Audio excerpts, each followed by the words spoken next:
pasok. Ngayong umaga, magtahi na tayo. Maulan na yung gatahi nga, nagadi 4. Ay, nagadi 4. Dito na rin nabalik ko na. See? Automatic siya, wala siya sang paddle. So, mas maayos siya kaya basi magdi 4 ka lang, ox na ox. Tapos, ginapilo ko ni siya kay para magpadlog. Ano ta? Anong gagawin natin? Ayan. See, kailangan pantay. So, patayin natin. So, amo lang ng sexy. Amo lang ng sexy nga sastre. Nagadi 4 kung kapanahi.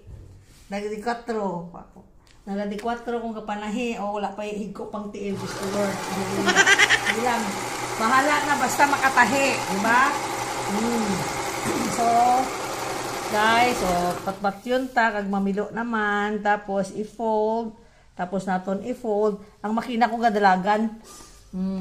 File. Go. So, yan. See? Tadlong na, guys. Why na tiko? Basing blurred ang mata. Matik na siya. Walay paddle. So, kung kisa wala na trabaho, manahi-nahi, pag may time, manahi isang cover sa table, and then punda, kung ano lang mga gisi-gisi, manahi, kaya para libre. Nang kung yadi pa ta, para hindi magbayad. Para makalibre.